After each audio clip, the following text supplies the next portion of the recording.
Jepang lagi berebut tenaga kerja, dan Indonesia tiba-tiba jadi incaran utama.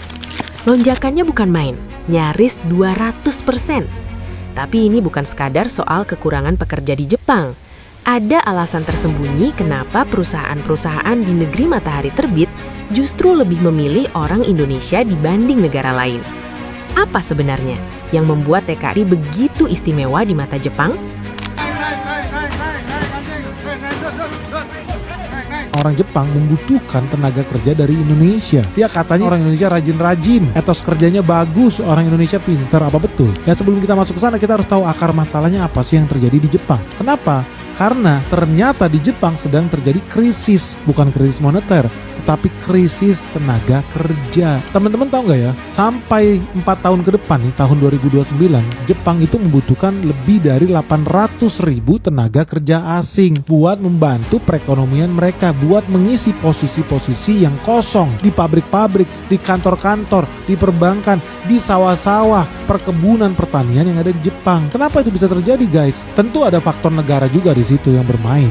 Tapi yang jelas ya, pemerintah Jepang memang udah mengakui keadaan darurat ini. Mereka mengakui bahwa negaranya kekurangan ratusan ribu tenaga kerja. Dan mereka akhirnya juga mengakui tanpa adanya pekerja asing, ekonomi Jepang bakal stagnan, bahkan nyungsep, guys. Dan Jepang gak ada pilihan lain, mereka harus menambah tenaga kerja asing yang sampai 4 kali lipat sebelum tahun 2040 kalau mau negaranya tetap ada di planet bumi ini. Dalam beberapa tahun terakhir, Jepang semakin serius melirik Indonesia sebagai sumber tenaga kerja andalan. Data terbaru mencatat jumlah tenaga kerja Indonesia di Jepang melonjak hingga 192%. Angka ini menunjukkan perubahan besar dalam peta ketenagakerjaan global, di mana Indonesia kini menempati posisi strategis di pasar kerja Jepang, bukan lagi sekadar alternatif. Duta Besar Jepang untuk Indonesia, Masaki Yasushi, mengungkap faktor kuncinya: etos kerja. Pekerja Indonesia dikenal rajin, disiplin, dan mau belajar. Di mata perusahaan Jepang, karakter ini sangat berharga. Ditambah lagi orang Indonesia dinilai memiliki kedekatan emosional dengan budaya Jepang, mulai dari sopan santun, kerja tim, hingga rasa hormat pada atasan, membuat proses adaptasi jauh lebih cepat. Saat ini, pekerja migran Indonesia sudah tersebar di berbagai sektor penting: pertanian, perikanan, manufaktur, hingga sektor perawatan lansia atau caregiver menjadi ladang utama. Melalui skema IJEPA, sejak 2008, sudah ada 16 gelombang perawat Indonesia yang bekerja di Jepang, menandakan kepercayaan yang terus meningkat dari waktu ke waktu.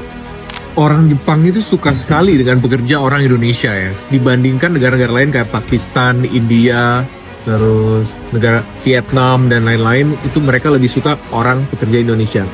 Kenapa? Ini informasi dari Ordal ya. Jadi perusahaan Jepang itu menganggap orang Indonesia itu budaya kerjanya mirip. Mereka nggak banyak komplain, mereka bisa kerja keras ya. Mereka secara sosial juga bisa membaur. Walaupun ada beberapa kasus lah ya, viral-viral orang Indonesia bikin ribut, tapi sebagian besar mereka bisa membaur dan mengikuti dengan budaya yang ada di Jepang. Beda sama orang India atau orang Amerika yang lebih sering condong bikin keributan di sini, atau karena budaya nggak sesuai mereka jadi beda sendirilah kelakuannya gitu. Jadi sebenarnya banyak peluang untuk orang Indonesia kerja di Jepang atau di negara-negara lain. Makanya nggak usah ngandelin pekerjaan dalam negeri terus. Coba kalau misalnya punya kesempatan, coba kerja di luar. Jumlah pekerja Indonesia di Jepang melonjak 192% dalam 5 tahun terakhir. Dari cuma yang ribuan pekerja di 2019, sekarang sudah puluhan ribu pekerja asal Indonesia mengisi lowongan di negeri Sakura. Kenapa Jepang begitu haus akan tenaga kerja kita? Jepang sedang krisis tenaga kerja. Populasi mereka susut 900.000 jiwa tahun lalu. Usia rata-rata 48 tahun dan terus menua. Angka kelahiran anjlok ke rekor terendah, sementara lansia capai 29% dari total jumlah populasi. Prediksi hingga 2040, Jepang kekurangan 11 juta pekerja. Ekonomi mereka terancam berhenti. Pekerja Indonesia di Jepang mengisi 14 sektor krusial, mulai dari perawatan lansia di rumah sakit, merawat kakek nenek Jepang dengan sabar, manufaktur makanan dan mesin, produksi presisi di pabrik raksasa, konstruksi bangunan tahan gempa, hingga pertanian dan kelautan. Mereka butuh tangan kita untuk jaga roda ekonomi supaya tetap berputar. Pengusaha Jepang suka dengan pekerja kita karena rajin, sopan, ceria, pekerja keras, dan tak mudah mengeluh meski lembur. Beda dengan pekerja India yang sering picu masalah asimilasi budaya dan ketegangan sosial, seperti halnya kontroversi pertukaran yang bikin Jepang mundur. Karakter kita cocok. Gotong royong mirip dengan kerja tim di Jepang, ramah tapi hormat, sehingga mereka menganggap seperti saudara baru di masyarakat disiplin mereka. Tapi, tak luput juga dari drama. Ada kasus pekerja kita terlibat pencurian, perampokan, bahkan narkoba, mencoreng nama baik. Ini pengingat, satu ulah bisa rusak citra ribuan. Jadi, karakter pekerja ternyata kunci utama, berdampingan dengan skill yang dibutuhkan. Jika kamu punya keduanya, Jepang membutuhkan kamu. Gimana? Kamu tertarik kerja di Jepang? Kerjasama ini juga didukung penuh oleh pemerintah kedua negara. Menaker Ida Fauziah mencatat lebih dari 100.000 pekerja Indonesia telah diberangkatkan lewat program pemagangan yang berjalan hampir 30 tahun. Jepang pun berkomitmen menyediakan lingkungan kerja yang aman, sekaligus mendorong transfer ilmu dan teknologi agar para pekerja pulang membawa keahlian bernilai tinggi untuk Indonesia.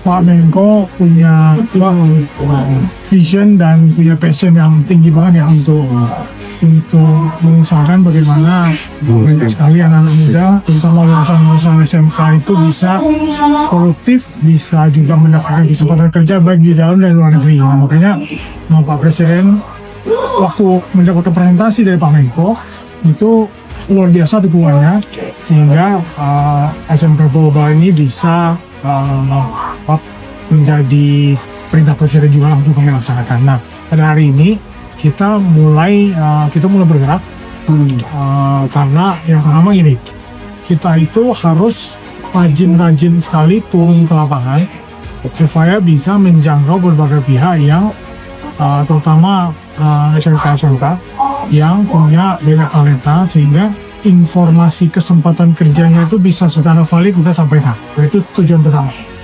Nah, jadi kita juga bawa banyak pembicara. Dalam hal ini teman-teman dari Guru Jepang juga hadir, dari K-Expert juga hadir. Jadi ini bukan peluang kerja yang palsu, jadi benar-benar valid. Yang pertama itu, karena kita harus dapat informasi yang korek. Dengan dukungan pemerintah, kebutuhan tenaga kerja Jepang yang terus meningkat, dan reputasi positif pekerja Indonesia, peluang berkarir di Jepang kini terbuka lebar. Ini bukan sekadar soal bekerja di luar negeri, tapi tentang membangun masa depan dengan skill global. Jadi, menurut kamu, apakah Indonesia siap memanfaatkan peluang emas ini? Tulis pendapat kamu di kolom komentar.